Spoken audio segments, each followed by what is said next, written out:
Hello and welcome to Straight Talk Africa. I'm Peter Clote filling in for Shaka Sali. Today, we are discussing counter-poaching efforts in Gabon. Now, Gabon is home to more than half of Africa's forest elephants, and it is at the center of the counter-poaching fight, after countries such as Cameroon and the Democratic Republic of Congo lost virtually all of their elephant populations. But the Gabonese government isn't working alone. The international community has poured in financial support, and even the U.S. military has answered the call for help.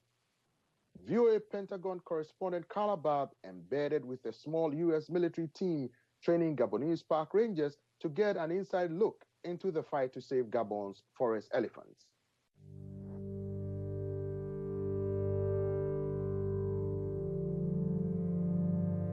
Overwhelming power. Overpowered by greedy men, willing to kill for their ivory. We've been shot at. We are now in war. What's at stake is the future of Gabon. If we don't beat the poachers, Gabon will go the way of CAR. We will lose our country. In this tiny Central African nation, park rangers called eco guards man the front lines. And the U.S. military has answered their call for help. We not only help them preserve the wildlife, but at the same time we're disrupting criminal organizations and we're helping them develop a better future. There's a hill here maybe, and then this is coming up. So what does that mean for the objective? VOA is the first reporting team to embed with the U.S. military on a counter-poaching mission. We followed a small Army team to see how American training and resources are strengthening the Rangers.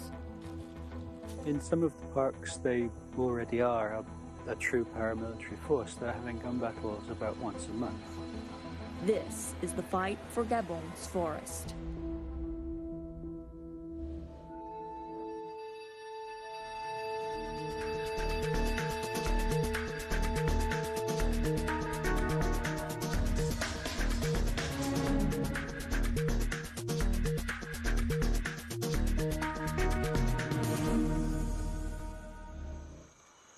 Pull the leaf out there. It's like asparagus. I eat everything that gorillas eat. What's it taste like? This tastes like it's like cucumber, I guess. For biologist Lee White, the nation's Minister of Forest, Gabon is a paradise. When you see elephants walking out onto the beach in Luango, and then you see a humpback whale breaching in the background, then you think to yourself, is this real? Yeah. But that's Gabon. That's what Gabon is like.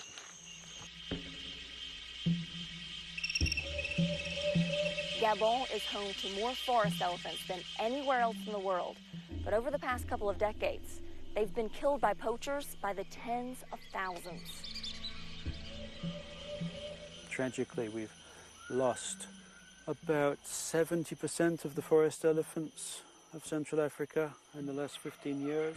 But between Gabon and northern Congo, we're the only places that are really hanging on. Gabon's vast rainforest cover almost the entire country, making it a perfect home for the African forest elephant. Unlike their cousins that thrive in the savannas of eastern and southern Africa, forest elephants of West and Central Africa are smaller, with straight tusks rather than curved ones to better maneuver in dense trees and underbrush. Female forest elephants do not start breeding until they are more than 20 years old, leading wildlife experts to estimate that it takes more than 50 years for the species to double their population. According to the World Wildlife Fund, poachers kill at least 20,000 African elephants each year for their tusks, despite a ban on international ivory trade. Forest elephants have been hit the worst. The World Wildlife Fund's biomonitoring report indicates there are now less than 10,000 forest elephants in Central Africa. The Democratic Republic of the Congo, the Central African Republic, and Cameroon have all lost more than 90% of their forest elephant populations since 2011. Gabon and the Republic of the Congo now hold Africa's largest forest elephant populations. Gabon's elephant population is down about a third. a blow that's been lessened due to increased resources for conservation. I had about 100 staff. I had no cars. So managing 13 national parks in a country the size of the UK with no cars is quite a struggle. It's a hitchhike to get to the parks. And we went from a budget of about $500,000 a year to $25 million. Since 2007, Gabon's national parks have grown from about 100 eco-guards on the payroll to more than 850. Parce que pour faire un travail comme celui-là, ça demande beaucoup des efforts physiques, ça demande beaucoup de sacrifices et il faut beaucoup de motivation. Nous avons le devoir aussi de pouvoir préserver cet écosystème, cette nature, cette biodiversité pour les générations futures comme ceux, nos prédécesseurs, donc nos anciens parents. C'est lui là. Ah, il n'est pas bébé. Si j'entends, il y a les éléphants devant, il y a les gorilles, il y a un python ici, je n'ai aucun problème. Mais si j'entends qu'il y a les voix des humains à 15 km, où je vois des coupes de machettes fraîches très loin, là, je suis réellement en danger. Yeah, the level of violence has been rising the last 5 years or so. Until about 5 years ago, we'd never had anybody shot at. Now it's commonplace. We had some illegal gold miners who were also doing poaching, tried to kill our technical director, HABARI Koga, a couple of months ago. He went into a camp and they immediately opened fire on him. You know, it's a war. I am talking about a band of 20 to 50 people in the forest with AK-47, 4.58 rifle, 3.75 rifle. So it's complicated in forest. Minkebe National Park is considered the most dangerous post for eco-guards. Bordered by Congo to the east and Cameroon to the north, poachers flood the park and escape capture by darting across the river to another country. Narcisse Baba Obame is the patrol chief there. Avant de partir en patrouille, on a toujours peur parce que, comme je vous dis au parc de Minkebe, quand vous rentrez, vous ne savez pas si vous allez sortir. Chez nous là-bas à Minkebe, vous pouvez vous croiser directement avec les braconniers. C'est pas, ça veut dire on a un indice, on dit il y a des braconniers à tel endroit et puis arriver. Vous pouvez marcher, vous êtes sur une piste et vous croisez le braconnier et directement le feu est rentré. Ça arrive. Donc, pour vous dire, franchement, je suis un être humain. Quand je rentre en mission, je suis toujours stressé. Mais comme c'est mon boulot et j'aime mon boulot, je suis obligé de bien le faire. Today, even some of the safest parks are under attack. The Cameroonian poachers are now at the north of Lope, so at 40 kilometers from here, and at the north of Indian National Parks. They have crossed Minkebe. They are around Minzik. Minzik is at less than 100 kilometers from here. So this is why all the elephants are going to the coast, because they are afraid by these poachers.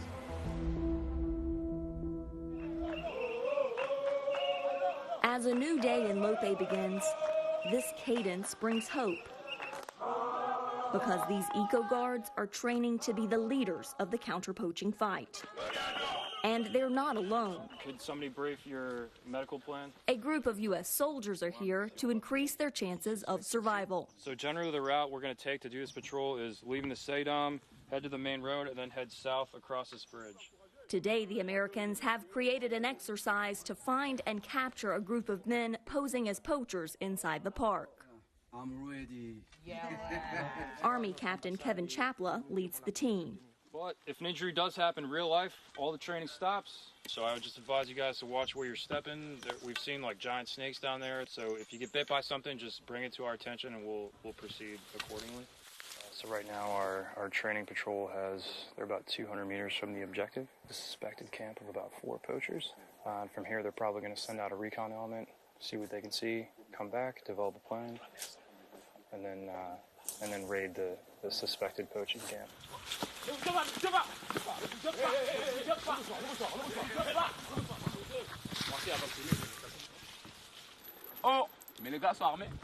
U.S.-led counter-poaching training operations like this one began in Tanzania in 2009, officials say, and U.S. military efforts started in Gabon in 2018. Our core mission really is to build the capability of our African partners through training. So anything that is criminal in nature has the capability to have linkages with violent extremist organizations and impact the ability of the government to get the critical programs and development to the people wherever they may be at.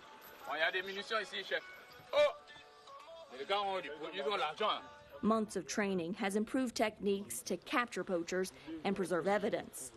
J'enlève les chaussures pour essayer de vérifier s'il n'y a pas de papiers cachés ou des informations qui peuvent nous mener à bien notre mission. And first aid training is in high demand as poachers push deeper into Gabonese land. Here at Lope National Park, it takes about 4 hours to drive to the nearest hospital. It takes even longer from some of the other parks. So for these eco guards, this medical training could be the difference between life and death. Army Specialist Omar Soto is the team's medic. Out of the past 15 months, I think I've been here 11. My goal was to basically teach them how to identify injuries that are basically could potentially take your life the quickest. Give them the tools to basically, or the knowledge to address the injuries accordingly. Unlike previous counter-poaching training from other nations, Chapla says the U.S. mission with Gabon's National Park Agency, known as the ANPN, is designed to train future trainers. This small group will return to parks across Gabon, and their immediate job will be teaching their colleagues everything they've learned from the American team. It's a proof of concept for them being able to instruct their own. And in fact, it's the first training sustainment capability that the ANPN has ever had, so it's pretty big.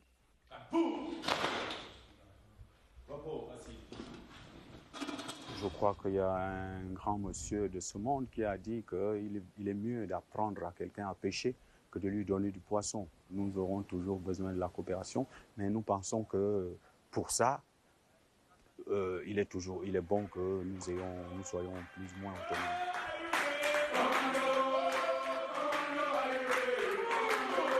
These eco guards are highly motivated individuals, and teaching them not only is it fun, but it's easy. They're very willing to learn and willing to ask questions.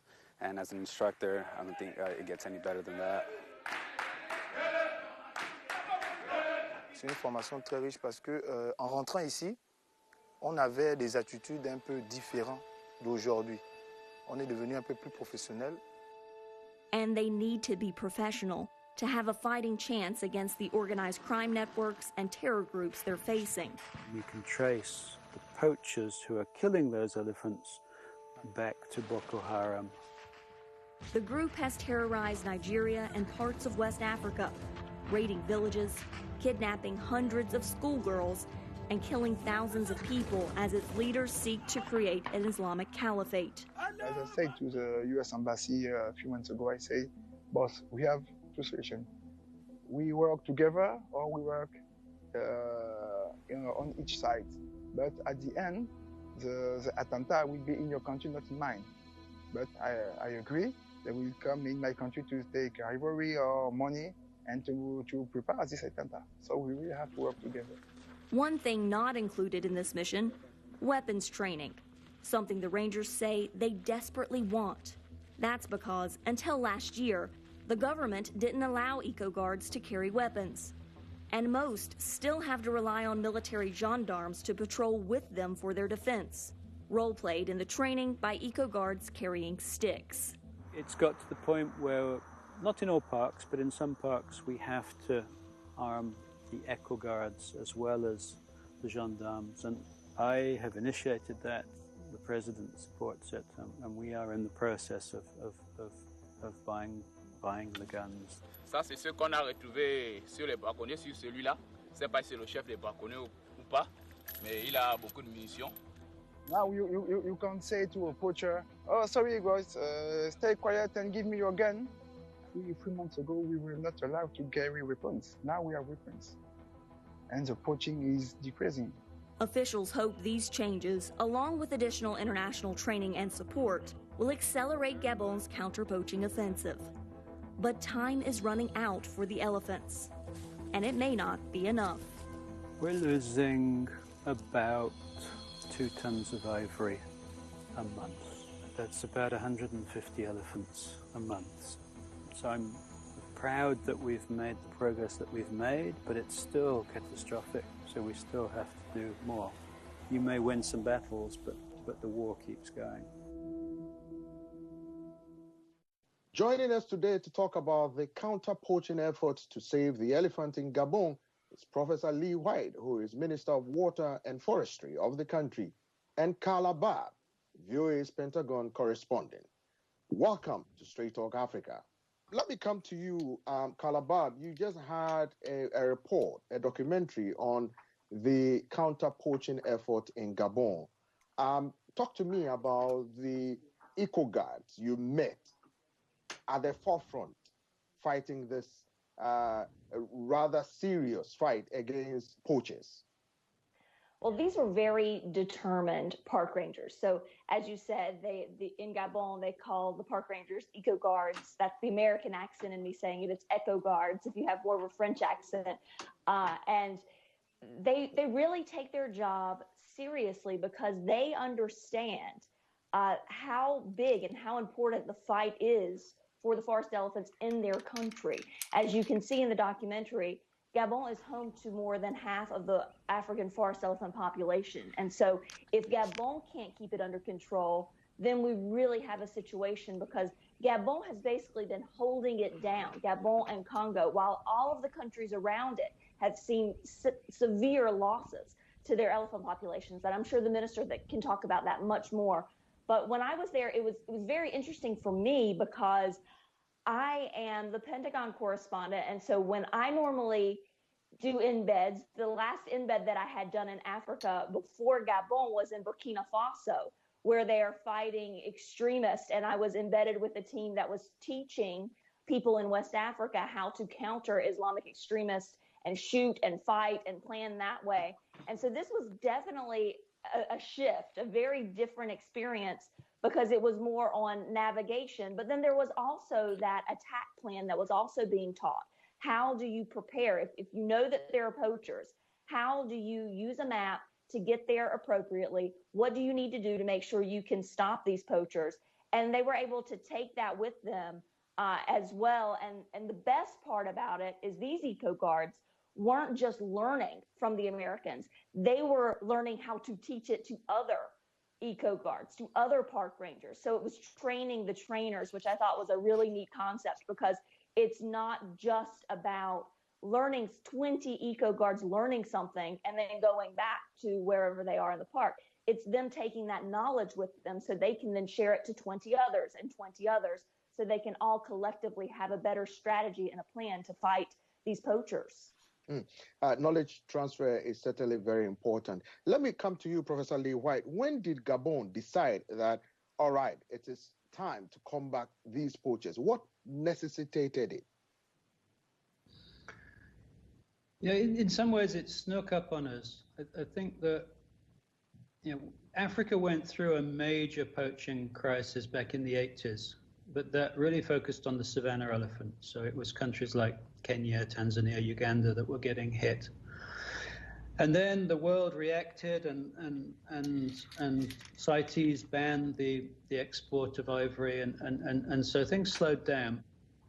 And then in 2006, I think it was, CITES allowed a one-off sale of ivory. And that sent a message to the poachers that things were cracking and that the commerce might reopen. And that was when poaching levels in the forests of Central Africa started going up.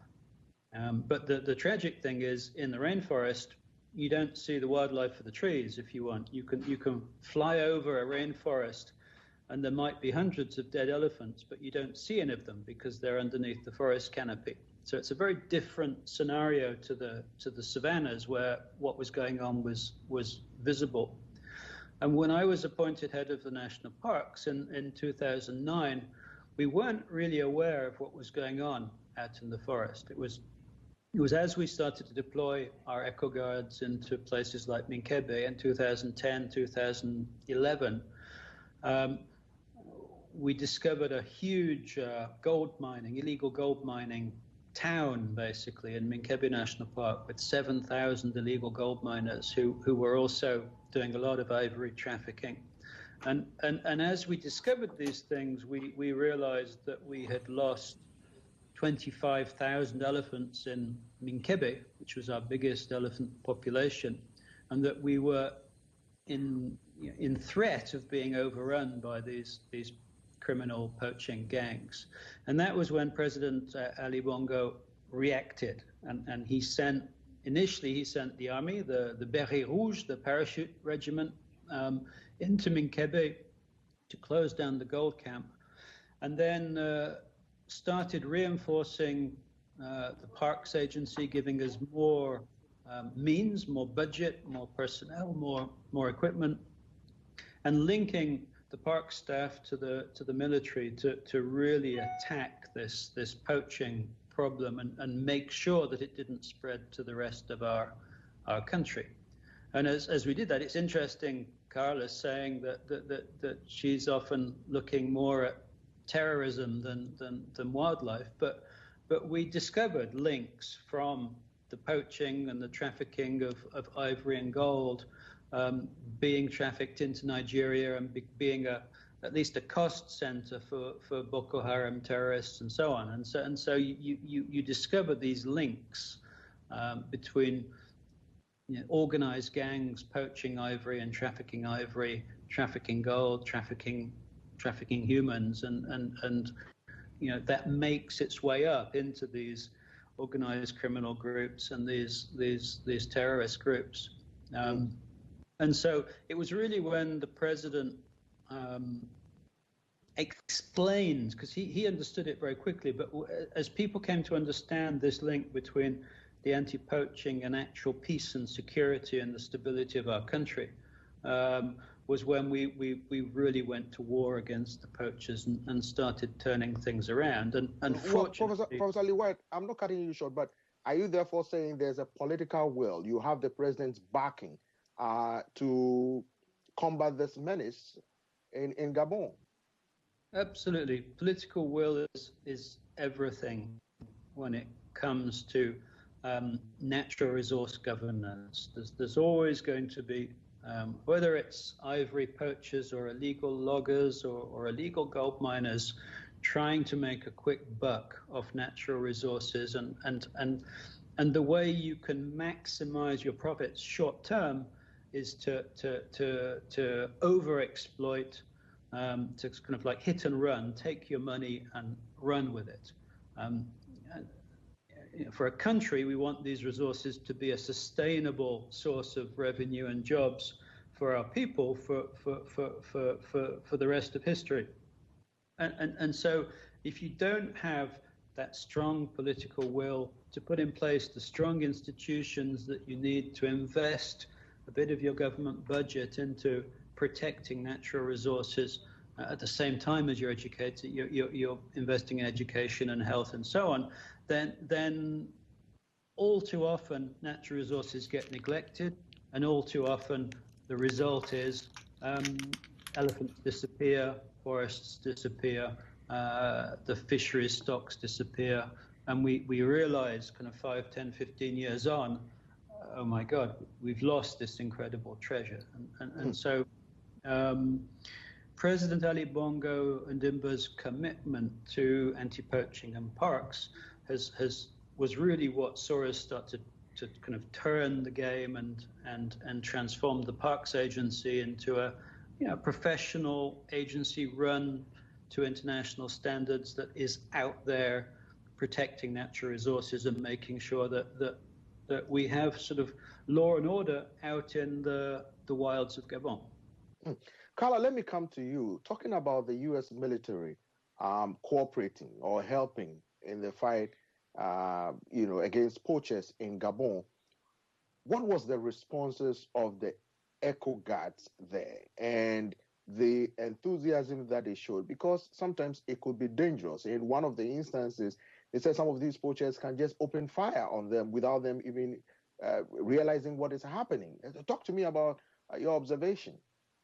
No, absolutely. There was a lot of encouragement from the eco guards as they were getting this training, because they knew that they were becoming more professional. In fact, Minkebe, which is probably the most dangerous by far in Gabon when it comes to poachers carrying weapons, there was one of the park rangers from Minkebe said, you know, I go in, and every time I go in to do a scouting expedition, I worry that I'm going to see a park ranger. And he had had multiple gunfights, and he felt that he was better prepared. But one thing that he was very concerned about, and that we bring up in the documentary, is that at that point, when I was there several months ago, they were not doing any weapons training.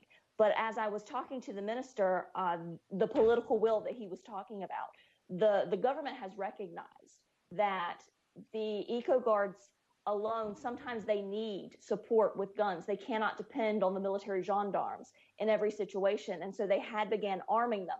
And Mr. Ashley, if you want to take it from here and explain where you are from now, because I know that that process had just been starting when I was there with you several months ago.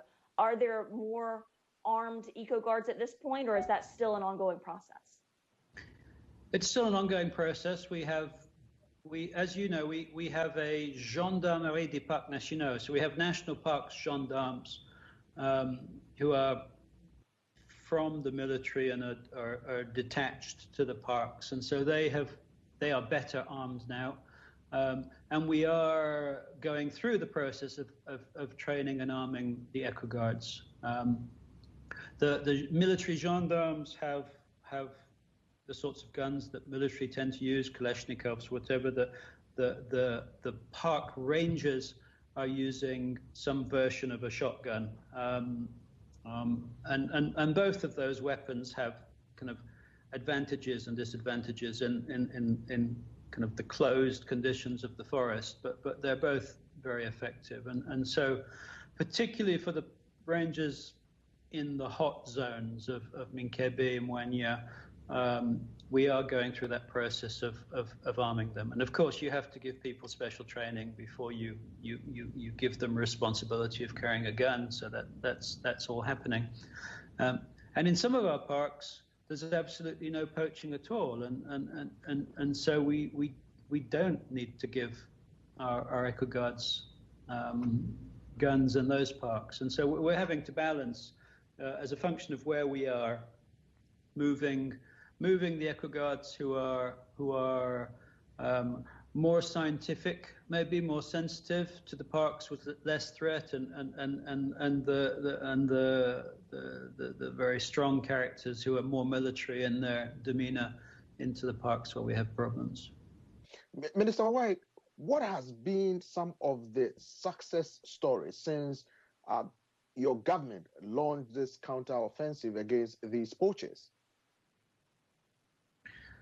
Well, for us, poaching and illegal gold mining go hand in hand. So closing down the illegal Minkebe gold mine with 7,000 illegal immigrants was a huge victory, both against the illegal gold, but all of that illegal gold was funding illegal ivory at the same time. And so we moved 7,000 potential poachers out of the forests and outside of Gabon. We've continued to run operations like that. We've had great success in bringing in our intelligence community, and so now there's a very good collaboration between the parks and the intelligence community when it comes to intelligence gathering, which enables us to cut the poachers off before they kill the elephants. That's, you know, we went from getting better and better at catching them after they'd killed the elephants, but the elephants are still dead. And then we've started becoming better at actually heading them off and stopping them before they kill the elephants, which is obviously what we really want to do to keep the elephants alive. And so there have been multiple big arrests. One of the biggest traffickers in Gabon is currently in custody, actually in Cameroon, in this case, but we're working with the Cameroonian authorities to make sure that their prosecution goes through smoothly. And so just more and more cases of arrests and professional prosecutions. And then last year, the government adopted a new penal code. We reformed the penal code that dated back to the 60s, and so was written before really the idea of organized crime or terrorism or even commercial poaching existed. And so by updating our penal code, the penalty for ivory poaching went from a maximum of 6 months to a minimum of 4 years. And any poaching involving organized crime or transnational crime automatically goes up to a minimum of a 10-year jail sentence. So that was a huge victory in terms of deterrent and being able to efficiently prosecute these criminals. So, Minister White, let me ask you this. In your earlier submission, you talked about intelligence gathering. How is the Gabonese population being educated to share information with the authorities, including the eco guards, in order for them to do their work effectively? Because sometimes I understand they live among the population and then they go into these forests to kill these wild animals or dig for gold, illegal mining and all that. So how is the government, looking at some of these issues about cooperation from the Gabonese population so you can have the intelligence you need in your fight against these illegal miners and poachers?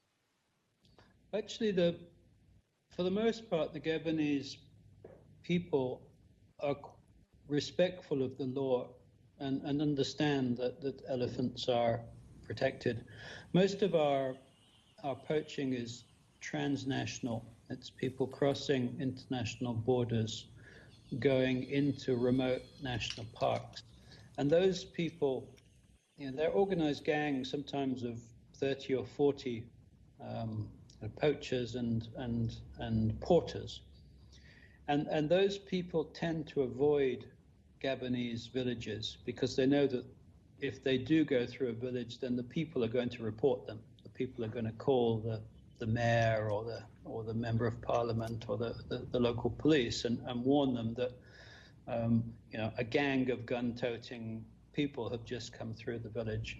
And so as a rule, these poaching gangs avoid human population centers. And the Gabonese people don't really meet them. The biggest impact on the Gabonese people is that because the elephants are being persecuted out in the national parks, the elephants are fleeing from these poachers. That means that the poachers do eventually come closer to people, and we have had some incidents of poaching gangs stealing from local communities, stealing food and even robbing local communities. But the biggest impact we're seeing is that the elephants that have fled the poachers are coming into people's villages and raiding people's crops. And so that the poaching issue is creating a secondary issue, which is a massive increase in human-elephant conflict, because these elephants, which are now refugees that have fled the forest to get away from the poachers, are banging up against populations and farms and so on, and the Gabonese people are an innocent bystander, an innocent victim of this war against criminality. And so the park rangers have actually done something about that too. And I was able to see that firsthand when I was in Lope. I went to an electric fence that the government had built to keep the elephants away from some of the villages, because this problem has become, so dire. The villagers, they understand the importance of the elephants and they understand the importance of catching the poachers. But it does get frustrating when you've got all of these mango trees getting raided by elephants in your village that you needed. So this was a solution that they said, okay, we still want to make sure that the public remains on our side. So they took the initiative and started building these electric fences to keep them out. And when I was there and I was talking to the villagers, they were saying, yes, this is working. We like this. So that was definitely a success story there too. Again, something that was very proactive by the Gabonese government that I was able to see, as an aside as I was going through the village one day. Carla, let me talk to you about the Pentagon officials that you interacted with while you were there in Gabon. What were some of their major takeaways after the training and pieces of advice and mentoring? What were some of their major takeaways that they spoke to you about? Well, the small team really enjoyed the opportunity to be able to share their knowledge. I mean, let's talk about the entire military presence. The U.S. military presence in Africa is spread out. I mean, the bulk is in Djibouti, the Camp Lemonnier area. There's about 4,000 there, but there are 6,000 U.S. troops spread throughout Africa. And so once you get out of the Djibouti area, then you've got several hundred in Somalia, Kenya, that area fighting al-Shabaab. Then you have the group of several hundred in West Africa, in the Niger, Burkina Faso area, fighting Boko Haram and the Islamic extremists there. I think DOD just issued a few months ago saying that there were about 25 Islamist extremist groups across Africa.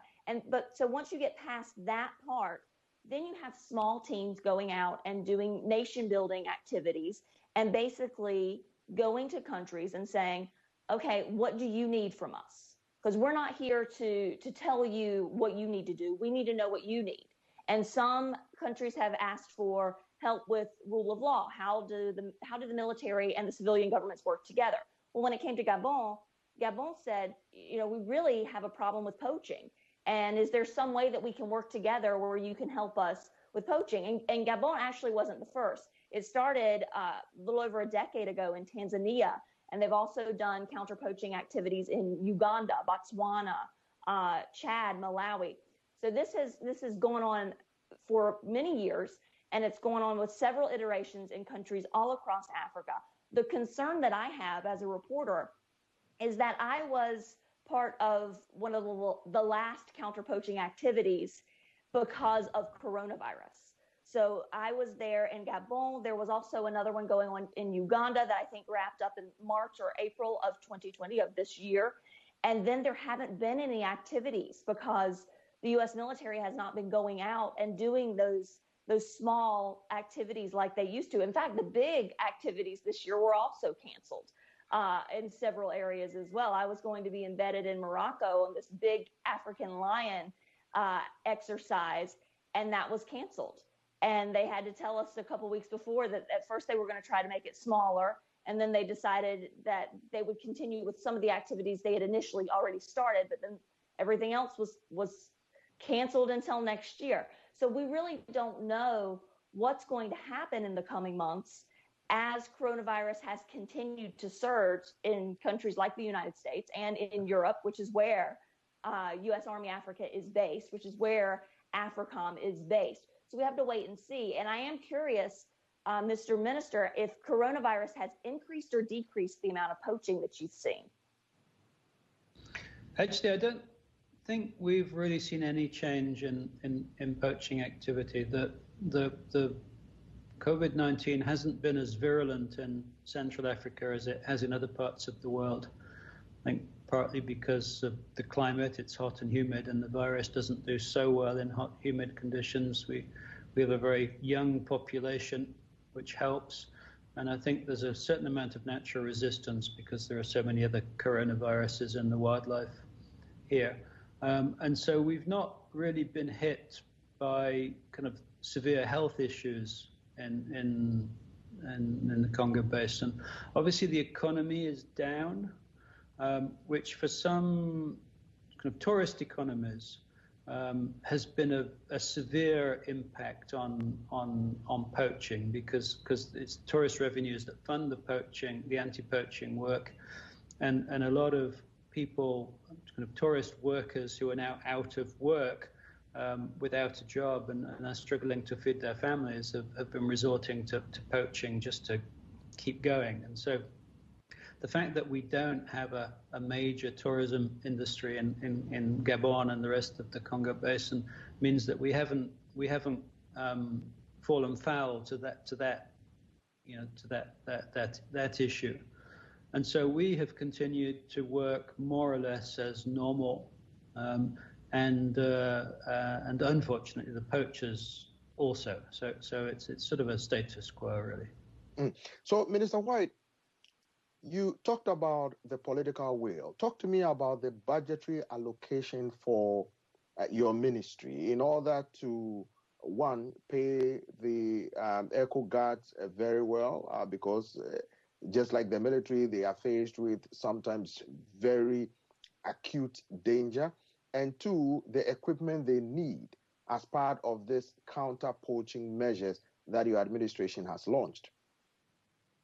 Sure. Well, the government covers all of the salaries of the eco guards and some basic operational costs, and you know, you wouldn't say they're rich, but they're being paid salaries of about $500 to $600 a month on average, which is a reasonable salary in the African context. In addition to the money that the government puts in, then we have a lot of partners. One of our big partners is U.S. Fish and Wildlife Service. That whilst we're paying for the salaries and the basic costs, they come in and help us with equipment and operations costs. And so what we try to do is we have a philosophy whereby we should be doing 50%, but that we feel that it's perfectly reasonable to ask the rest of the world to help us with the other 50%, given the incredible ecosystem services that the Congo Basin forests are providing to the planet. So what are the prospects of the relationship between the U.S. military and the Gabonese eco guards, particularly after the coronavirus is dealt with? I mean, we'd certainly like to see the U.S. military back. We find that these training sessions, in addition to the technical aspects, where we're not really being trained to, we're not being trained to kill people, but we're being trained not to get killed.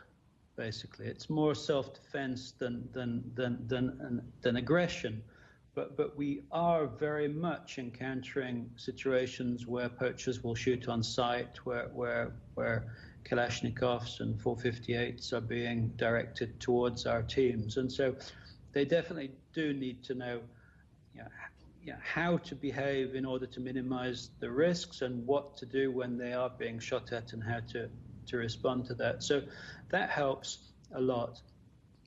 But also just the kind of the morale boost of this exchange with other with military folk, with having the U.S. government come in and show that we are together and that we are supported in this battle, and that this battle is not just important for Gabon but important for the rest of the world, is a great morale boost as well to our teams. Carla, so what was it like for you in bed with the U.S. military, crisscrossing the forest, them, showing you some of the activities of the poachers, seeing it firsthand, and what were some of the takeaways for you? I loved it. I wish I could have stayed longer. I mean, you can get past the mosquitoes and the possibility of stepping on a snake. If you can get past that, that was a little squirmy for me. But just seeing these majestic creatures, I'll never forget the first time that I was able to see the elephants. And I was so close, and I wanted to just get as close as I could. And I remember somebody telling me, there's a baby. One of the elephants, it looked like it was a mother and a baby. And they said, there's a baby, so don't charge up there. Even though we were far distance, they said, try not to make any sudden movements, because this is the one time where the elephants are probably more squirmish, because they want to protect their baby. But it was just so fascinating to me personally. I had seen elephants, of course, we have zoos in the United States, and I had seen elephants up close when I had gone to Sri Lanka, but never in their natural habitat like that, just, hanging out in the wild, doing what they do. And it was just fascinating for me. And I can tell you that the U.S. military team that I embedded with, they loved it as well. This is something that everybody who has a part of it in the U.S. military has loved and has advocated for. The problem is budget cuts. and the budget situation with the military. And because U.S. Africa Command is such a small command, you've got such big problems in the Middle East. You've got to shift towards the focus with a potential fight against China in the Pacific or Russia in Europe. Africa often gets forgotten a little bit because there is such a small presence there. And the concern is that because these teams are small, 3-4 person teams when they go out, that these activities could be cut in the future when they have to prioritize. Do we need to help with counter poaching, or do we need to help with the fight against the Islamic extremists here, in Somalia, for example, or in Niger?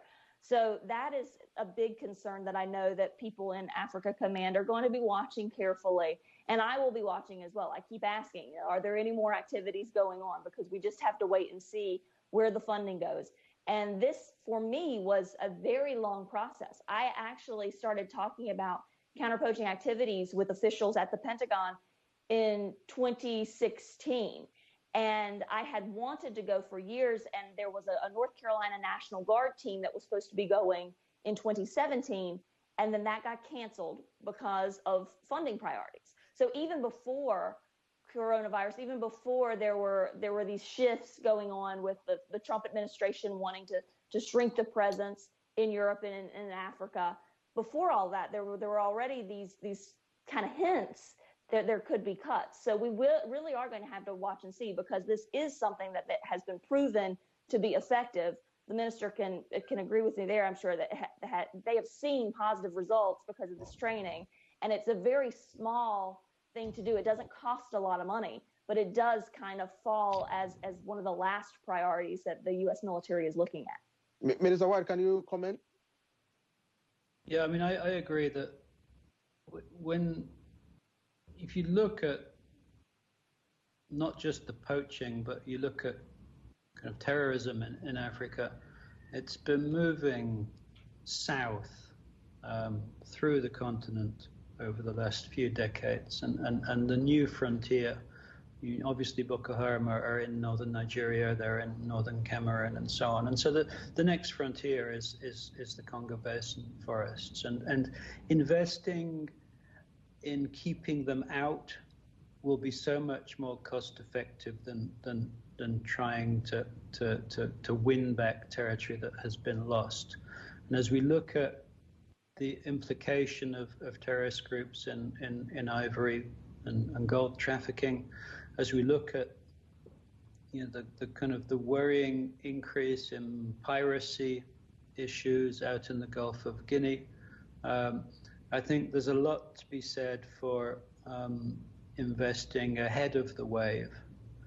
And I think in Africa in particular, there's a very clear link between natural resource governance and peace and security. If you look across Africa, countries that have got a lot of elephants tend to be countries with stronger democratic processes, stronger governance. And the countries that have lost their elephants are the countries that have slipped into civil strife and civil war.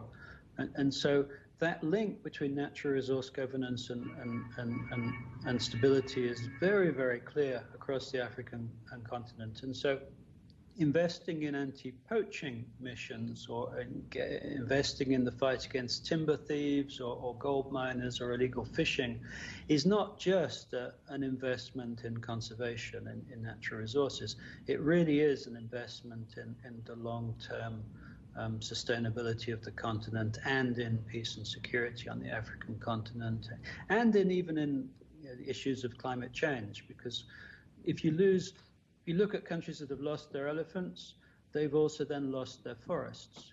And if you lose your forest, then that's a huge detriment to the fight against climate change. And so a country like Ivory Coast, named for the elephant, lost almost all of their elephants. They have about 50 left, I think, and they're down to 3% forest cover, because they lost control of those natural resources. So let's work together to invest in maintaining the forest governance and keeping those forests and the wildlife intact, rather than trying to put things right once we've lost control. Minister White, what has been the reaction in terms of partnership with your international partners? How has been their reaction towards this anti-poaching effort that your administration is embarking upon? I mean, we get strong support. Obviously we're talking about U.S. military, but U.S. Fish and Wildlife Service, U.S. Forest Service, U.S. Park Service have all helped us over the years. U.S. Fish and Wildlife is still our biggest single donor. But we've also had engagement from the EU, from the British government have committed, and many of our military training sessions with the U.S. Marines were joint sessions with British military as well. And so there are many partners. The Russian government last year provided guns and ammunition for the fight against anti-poaching.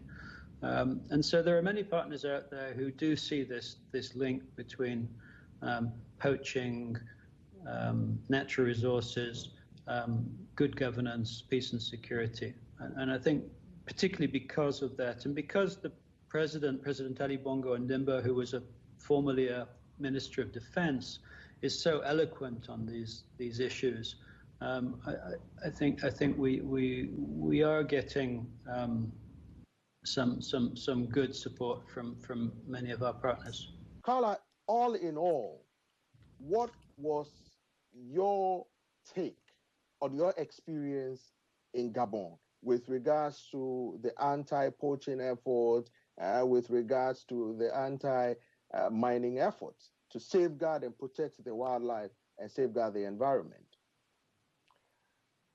That's a great question. If I had to sum it up in one word, I would probably say hope. That was my biggest takeaway. There is a lot of hope in Gabon that what they're doing is going to be the thing that's needed for all of Africa, because, as we discussed, they have the majority of the African forest elephant population. And if they can make it work, then hopefully they can help others to make it work as well. I know that everyone that I spoke to on the American side were also very hopeful that this would work. And they were hoping that they could keep everything up and keep the pressure on the poachers, because that, no matter if you're dealing with any sort of criminal activity, if they have pressure on them, then they cannot execute plans to attack elephants, attack people, steal money, launder money. There's the whole gambit of that. And so that is AFRICOM's top focus. It doesn't have to be a direct link to, it doesn't have to be shooting at it as an Islamist extremist. It could be preventing the poacher who has absolutely nothing to do, he thinks, with Islamic extremists, but the money that he's making, a piece of that goes up the chain and then does help these terror groups that are wreaking havoc on the populations, several of the populations across Africa. So that was my biggest takeaway. And it will be interesting to see in the coming years if hope can turn into more success, because as the minister has said, they're doing a great job, but it's still pretty terrifying when you look at the numbers of the elephants that are lost every month. And you think about how long it takes for these elephants to reproduce. It's not on our side. There's just a long process it takes for these elephants to reproduce and for more elephants to become available. So if you slow down at all, you're not helping the situation. So that's something that I think we will take away from this, is that the pressure needs to remain. The hope needs to turn into action and more action as we continue to go through this fight for Gabon's forest elephants. Professor White, a brief reaction to what Carla said. I think that's very perceptive. I think there is hope. I think the fact that people are starting to understand people in Gabon and elsewhere, and starting to understand these links between, exactly as she said it, that we don't have terrorists here from Mali, but some of our gold and ivory is going to Mali and ends up supporting those terrorist groups. And so I think the fact that the US government, the US military are standing shoulder to shoulder with us reassures us that people are taking this seriously. The fact that we have 50% of Africa's forest elephants in 10% of the rainforest, that's both a good and a bad message. It's a message of hope for Gabon. There's a similar message in northern Congo, but if you look at the rest of the African forest elephant range, we've lost 90% of the other forest elephants on this continent in the last 15 years. And so there is a very severe challenge, and it's a collective challenge. It's not something that the Congo Basin countries are going to be able to deal with all on their own, because it's really not a local problem. It's an international problem. It's an issue of international organized crime, and we have to fight it in that way. And I think whilst we talk more and more about wildlife crime being up there with drugs and human trafficking and so on, I still feel that the police forces of this world don't take it quite as seriously. And so my hope is that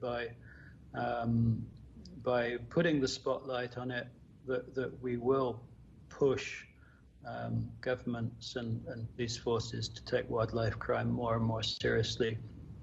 Perhaps not just because of the wildlife issues, but even the health issues. COVID-19, which is a wildlife health issue at its base. Yeah, before we go, Professor White, pragmatically speaking, what are some of the benchmarks you want to see, or your administration wants to see, in terms of effectively carrying out some of the measures you implemented to say, all right, we're going the right way, or we're moving at the right pace? I'd like to see ivory prices coming down through collective international effort, and that is the case. We've gone from ivory that was up to about $150, $200 a kilo down to about $25, $30 a kilo today. I want to see fewer gun battles, fewer exchanges of gunfire between my eco guards and poachers, because we've started to remove the threat of poaching and deal with the situation. I want to see fewer incidences of illegal forestry, because all of these illegal networks are linked, and so if they're making money off illegal timber or illegal gold, they're also going to make money off illegal ivory. I want to see even more kind of inter-administration collaboration within Gabon, and even more inter-governmental collaboration across the region, because we have to fight this regionally as well as locally. Thank you very much. On that note, our distinguished guests are Professor Lee White and WEWE Pentagon correspondent Carla Babb. Thanks to our audience for tuning in to Straight Talk Africa. I'm Peter Clotty. Join us next week.